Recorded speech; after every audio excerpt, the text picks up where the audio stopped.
Hello and welcome to MRCPsych on the Go Revision Essentials.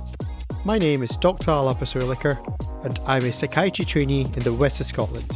Like many of you, I spent a lot of time commuting. This was valuable time that I could have spent revising for the MRCPsych examination. And so, I've started this podcast to help you revise on the go. Each episode breaks down one high-yield topic mapped to the syllabus.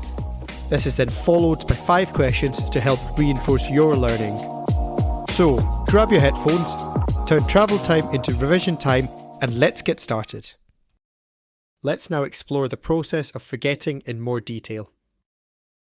Forgetting is not simply a failure of memory. Psychologists have proposed several mechanisms that explain why memories become harder to retrieve over time. One explanation is decay theory. This suggests that memory traces gradually weaken if they are not rehearsed or used. The theory was first explored by the German psychologist Hermann Ebbinghaus in the 1880s. He conducted some of the earliest scientific experiments on memory. Ebbinghaus memorized long lists of meaningless syllables, such as B, AF, or KUV. By testing his recall over time, he identified the forgetting curve. This curve shows how memory fades over time, showing a rapid loss of information within the first 24 hours to a few days if no effort is made to retain it. Without reinforcement, knowledge retention drops steeply, often resulting in forgetting up to 90% of new information within a week. Although forgetting cannot always be explained by decay alone, the forgetting curve remains one of the most influential findings in memory research. Remember, according to decay theory, memory traces weaken over time if they are not rehearsed. Another explanation for forgetting is interference. Interference occurs when memories compete with one another, making retrieval more difficult. There are 2 main types. Proactive interference occurs when older memories disrupt the learning or recall of new information. For example, after changing your phone number, you may accidentally recall the old one. Retroactive interference occurs when new information interferes with previously stored memories. For example, learning a new password may make it harder to recall the old one. Evidence for interference comes from experiments by John Jenkins and Carl Dallenbach in 1924. Participants learned lists of syllables and were tested after different time intervals. Those who slept during the delay forgot less than those who stayed awake.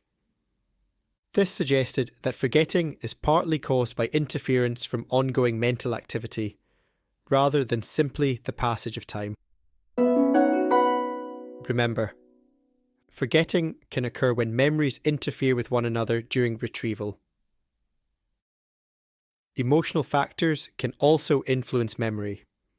Emotionally significant events are often remembered more vividly than neutral ones, but emotional arousal does not necessarily improve accuracy. Stress or anxiety during an event may influence how information is encoded and later recalled. Remember, emotion can influence how memories are encoded, stored, and retrieved. Another important feature of memory is that it is often reconstructive rather than reproductive. This idea was developed by the British psychologist Frederick Bartlett in the 1930s. He argued that memories are not exact recordings. Instead, they are reconstructed using prior knowledge and expectations known as schemas. Schemas help organize knowledge and interpret new information, but they can also distort memory. Bartlett demonstrated this in his 1932 experiment, The War of the Ghosts. Participants read a Native American folk story and later recalled it. Over repeated retellings, unfamiliar details were gradually changed to fit the participants' own cultural expectations. Remember, Schemas are mental frameworks that organize knowledge and influence memory recall. When memories are reconstructed, several processes may occur. Inference occurs when the brain fills in missing details based on previous knowledge. Elaboration occurs when additional meaning or associations become linked to a memory. Although these processes can strengthen memory, they may also introduce new details that were not part of the original event. This can lead to memory distortion. Remember, memory recall often involves schemas, inference, and elaboration, which can distort the original event. Why is what we learned today clinically important? Memory disturbances are common in many psychiatric and neurological conditions. These include dementia, delirium, and amnestic syndromes. Each condition may affect different stages of memory processing. In dementia, particularly Alzheimer's disease, patients often show impairment in the encoding and storage of new information. They may struggle to form new memories, repeat questions, or forget recent conversations. In the early stages, older memories are often relatively preserved. In delirium, memory problems are usually related to impaired attention. Because attention is necessary for encoding new information, patients may appear forgetful when the underlying difficulty is reduced concentration. Amnestic disorders may involve more specific memory deficits. For example, damage to the hippocampus can produce profound difficulty forming new episodic memories, while procedural skills such as learned motor tasks may remain intact. Clinicians can evaluate several aspects of memory. Immediate recall may be tested by asking a patient to repeat a short list of words. Short-term memory can then be assessed by asking the patient to recall the same words after a short delay. Long-term memory may be explored by asking about important past events or aspects of personal history. In clinical practice, structured cognitive screening tools are often used. Common examples include the Mini Mental State Examination, known as the MMSE, and the Addenbrooke's Cognitive Examination, or ACE. These assessments evaluate multiple cognitive domains, including attention, memory, language, and visuospatial ability. For example, word recall tasks assess episodic memory, while orientation questions may reflect long-term memory and semantic knowledge. Anxiety, depression, and psychological stress can all influence how memories are encoded and recalled. It is also important to remember that memory is reconstructive. Because recall involves schemas, inference, and elaboration, remembered events may not always represent exact recordings of the past. This has important implications when assessing autobiographical memories or witness accounts. Remember, memory disturbances occur in conditions such as dementia, delirium, and amnestic syndromes. Dementia commonly affects encoding and storage of new information, while delirium impairs attention and therefore disrupts encoding. Memory assessment may involve bedside recall tasks and structured cognitive screening tools such as the MMSE or ACE. Now, let's test your recall. I will read out 5 exam-style questions. After each one, I will pause for 10 seconds so you can attempt the answer before hearing the explanation. Question 1. A patient with early Alzheimer's disease reports that information learned during a clinic visit is quickly forgotten unless it is repeatedly reviewed. Which theory of forgetting proposes that memory traces weaken over time if they are not rehearsed?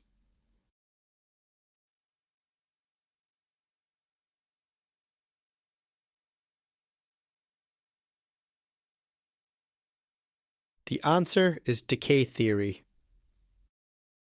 Question 2. A patient who has recently changed their phone number repeatedly gives their old number when asked to provide contact details. Which type of memory interference best explains this error?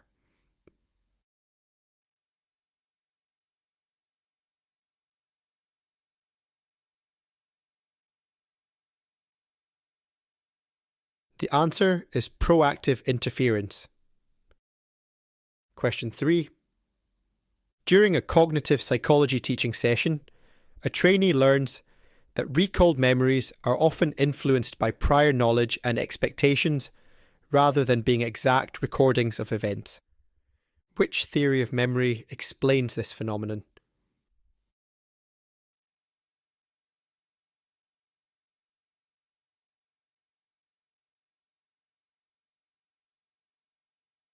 The answer is the reconstructive theory of memory, first proposed by Frederick Bartlett.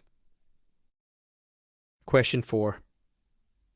During a forensic psychiatric assessment, a patient recalls events from a past incident, but unintentionally alters details so that they fit their expectations of how events usually occur.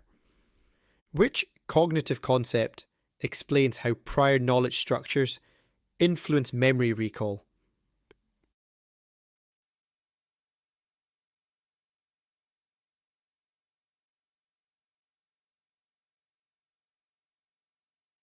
The answer is schemas.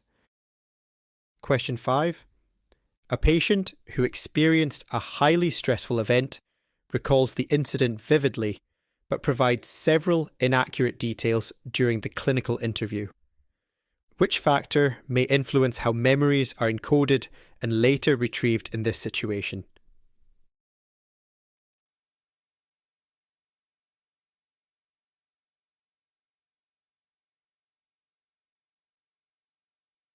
The answer is emotional factors.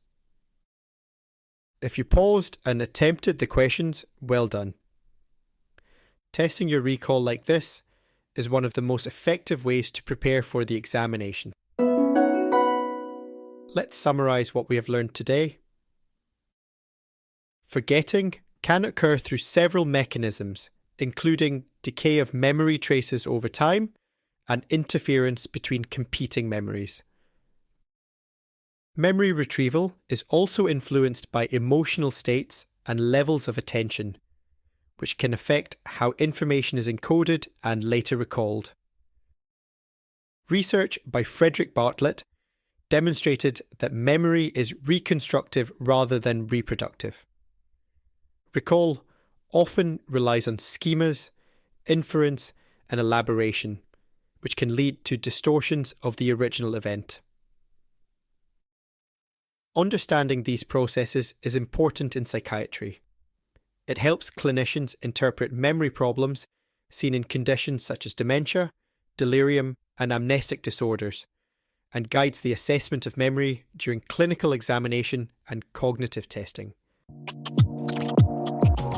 Thank you very much for listening to this episode of MRCpsych on the Go Revision Essentials. I hope this episode helped to move your revision forward. If you have any questions or just want to continue the discussion, you can find me on LinkedIn at MRCpsych on the Go, spelled MRCPysch on the Go. This podcast is about making revision accessible.